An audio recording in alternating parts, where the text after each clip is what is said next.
I'm sure right now many of you are winding down from all of the Christmassy festivities. Or, I don't know, maybe you're recovering from your hangover or something. But I bet a few of you have gotten a bunch of games or even new games consoles and really enjoying them right now. But today, I wanted to talk about something that you likely didn't find under your Christmas tree this year. It's a Nintendo DS accessory which, up until a few weeks ago when I spotted it in a second-hand shop, I didn't even know existed. A wireless contraption with no Bluetooth, no Wi-Fi, not even infrared, but it communicates with the DS in a rather clever way. Hello fellow gamers, and allow me to introduce you to Wappy.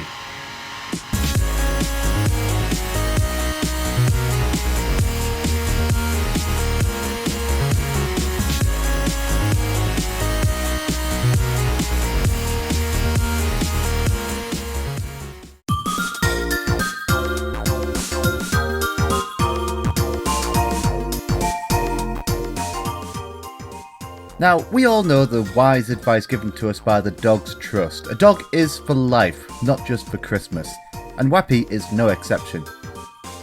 Wappy Dog was released in September of 2012. It was created by Sega, of all people, and it was published by Activision. Funnily enough, it's a DS game that came out long after the original 3DS's initial release.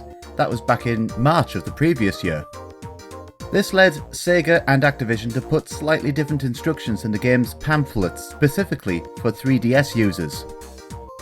So when you get Wappy Dog, it typically comes in a bundle. So you get the game, the dog, and a sheet of stickers. When I got mine though, all of the stickers were already stuck all over Wappy. I had a little choice in it, but I kept them there. It adds a bit of character, I think. Now, Wappy is indeed entirely wireless. It runs on 3 AA batteries and you can turn it on using the switch underneath its chin. Now, don't think this is going to be a permanent replacement for your Sony Aibo. Its movement is quite limited.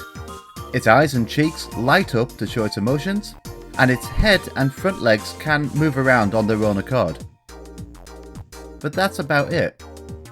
You can interact directly with Wappy by touching a couple of different spots on its body.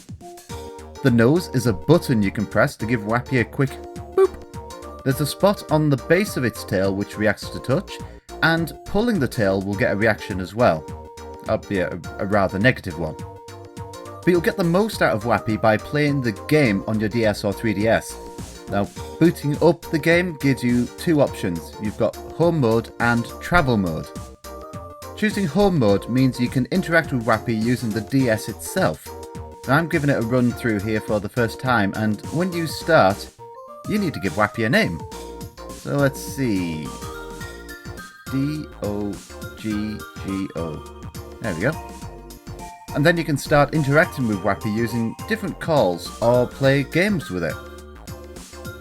So if Wappy doesn't have the likes of Bluetooth or Wi-Fi or even infrared, how does it communicate with the DS? Well, let me demonstrate by sending Wappy a greeting. Did you notice that? Let's try it again.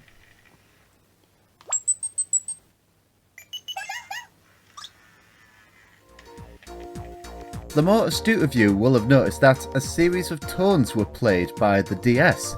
This is picked up by the microphone in Wappy's forehead, and this tells it how to respond. This is the same when you're playing a game with Wappy. Every now and then you'll hear these little chimes between stages. Wappy is picking up on these in order to provide an appropriate response to the game. This is why in the instruction manual you're told to play in a quiet place within close proximity to Wappy. This is to essentially allow it to hear the tones coming out of your DS.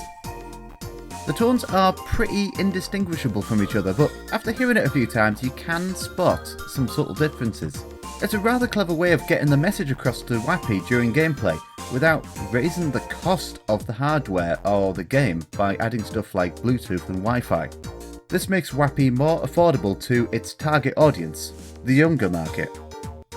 Now, you don't have to play with Wappy all the time though. The other mode, travel mode, is purely for when you're playing the game away from the dog. Selecting this places you in a 3D room with Wappy where you can interact with it via the touchscreen. From this point on, it pretty much becomes a Tamagotchi game. You can interact with Wappy in a variety of different ways. You can pet it, you can teach it tricks, and play with it, amongst other things. There are even some mini-games you can play, which they play out slightly differently to the ones you play in home mode. Everything you do affects Wappy's friendliness and mood towards you. For example here, for some reason, Wappy was feeling pretty sad earlier, but a couple of rounds with the beach ball soon cheered it up.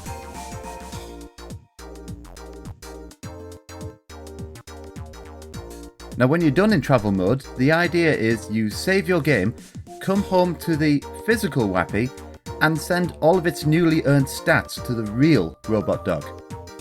Doing this can mean it can become more friendly towards you and you can become best buds. It's all really rather charming. I can imagine a kid getting glued to this for hours on end, and I have to say Sega and Activision, they've done a pretty good job with this.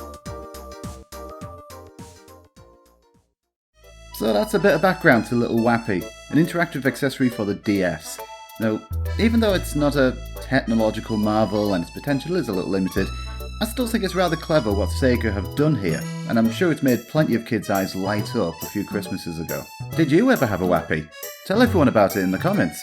And if you liked what I covered here, be sure to hit like on this video. This tells me basically if I'm doing stuff that people are interested in. And if you want to hear more from me and my gaming room, be sure to subscribe. Now I'm going to let you all get back to enjoying your festivities. Thanks so much for watching, and I hope you've all had a Merry Christmas.